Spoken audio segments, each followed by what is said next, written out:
When we empathize, what we're doing is we're collapsing two different perspectives into one. And this changes the way we look at or understand the world, and it changes the meaning associated with those two perspectives, because we see a new relationship between them. And the fancy name for this, of course, is creativity.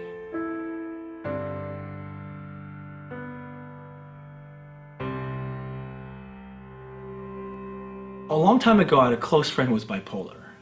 And I remember doing a lot of different things to try and help her out. And one of the things I did was I went to a local support group. And what I learned there was that the best thing I can do as a friend is to empathize with her. And what they meant by this was that if I listen to her closely and respond back with my understanding of how she's feeling and why, if my understanding was correct, she'll feel understood. And that should help her feel better. Which sounds almost too simple to be true, but when you actually try it, you realize that it's a lot more difficult than you think. The whole time I was trying to explain to her why she was feeling the way she was, she just kept yelling and screaming and crying, and telling me that I didn't understand, which went on for like a half an hour. Since nothing I said worked, I just kept revising the story over and over and over again. And after a while, you run out of ideas, and you're in your head trying to figure out, what am I missing? Then I had kind of a rude awakening, because I realized that it was possible that something I had done right before she got depressed may have had something to do with her feeling the way she was feeling now. So I told her that, and she concurred.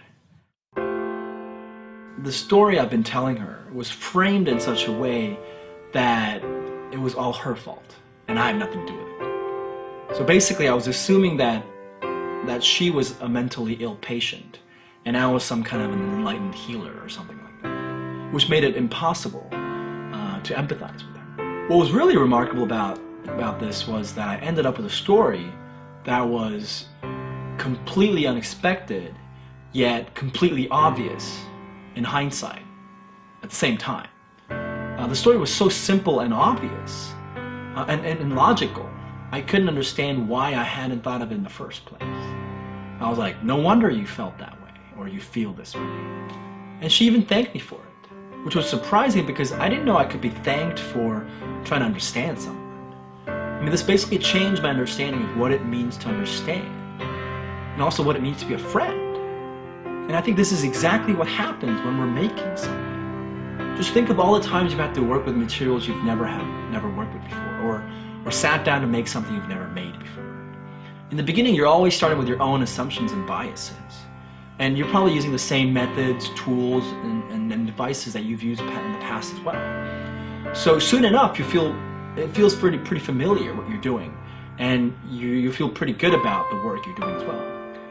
But eventually, if you're sufficiently self-aware, you realize that what you're doing is you're trying to fit an old idea into a new context, and it's not working. And this is where you realize you have a choice. You can either ignore it and plow along, or you can be honest about it. Sometimes you'll ignore it for good reasons, life goes on, but other times you'll choose to be honest about it. You'll acknowledge the feeling that there is something missing, and that your perspective alone is insufficient, that you need a new perspective, a new paradigm, a new way of thinking. And this, just like my conversation with my friend, is very difficult, and sometimes even painful. It takes humility and courage to put aside your own biases and assumptions. Not everybody's willing to let go of control and certainty for the sake of learning something new. But it's only when you're willing to do this, only when you're willing to listen to a different perspective and manage to empathize, will you be surprised by a new way of thinking. And just like my conversation with my friend, when this happens, you'll feel a sense of profound resonance, of coherence.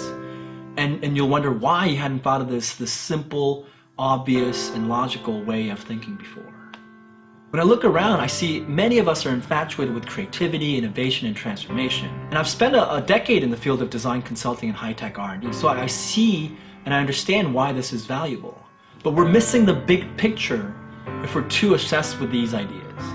So as a first step of this project, what I'd like to do is to share with everyone a different understanding of what it means to make something. Making is not only a process, it's also an attitude, one that embodies trust, humility, courage, integrity, honesty, and dignity. And I'd like for us to become aware of this so we can start to apply the idea to everything we do.